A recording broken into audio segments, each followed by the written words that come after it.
I love that the Trump election had made people come out of the closet. I really feel like it's like everybody in the world are now. It's okay to be who we really are. And they just opened the closet door wide and were like, here I am.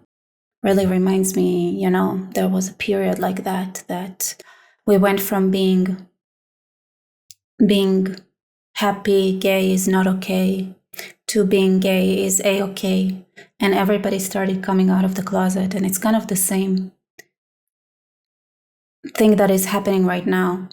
And actually, apparently, Trump, for example, was always pro-gay marriage, and Obama was known to be a homophobe, if you believe Dave Rubin. So the more you know.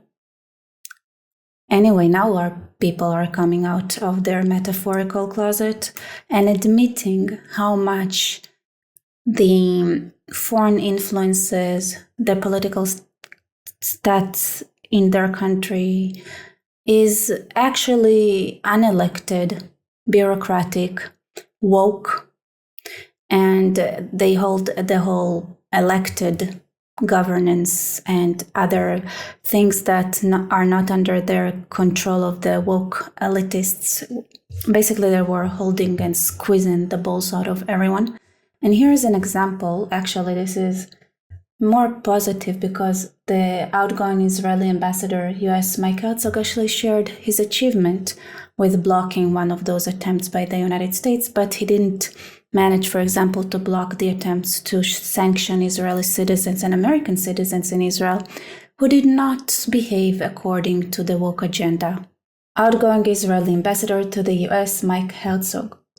Former US Secretary of State Antony Blinken decided to impose sanctions on Unit 504, one of IDF's most secret and important units, and we managed to prevent him from bringing down the axe at the last minute. This unit is very important to Israel, so that would have screwed us pretty badly. Probably. Assholes.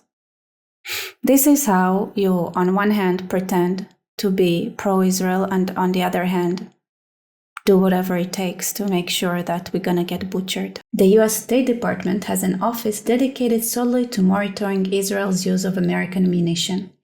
Such an office does not exist for any other country in the world. Those people, they probably are responsible for the death of soldiers. Of course, there is this perception where soldiers they're not civilians, so it's okay to kill them. And there is no other place that is more like that than the American army, actually. So just so you know, I believe that soldiers are humans and we should respect them. And it's time to bring back Soldier Lives Matter, Veteran Lives Matter kind of movement, because these people save our countries, defend our borders, and fight terrorism globally, okay?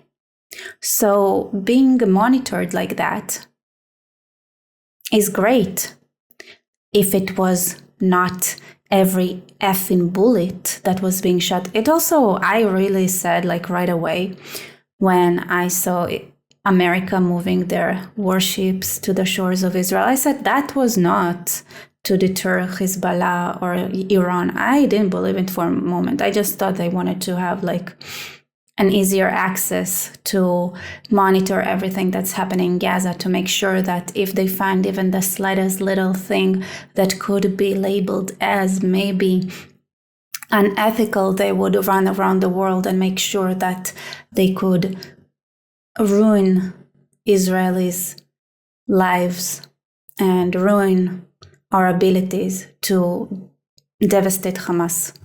That was my theory.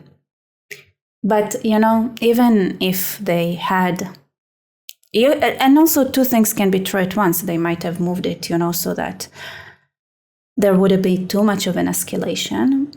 And then they removed it when there was actually an incoming escalation. But, and to spy on us, that's That could be also true, but you know, if they had an office dedicated solely to monitoring Israel's use of American ammunition, listen, this is what you spent money on, while also paying Hamas terrorists at the same time. But that's another thing that is amazing. There are a great many anti-Israelis in the State Department who have put sticks in the wheels.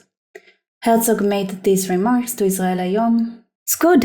Everybody's coming out of the closet, telling their trauma stories, how they were fighting windmills with this woke ideology kind of.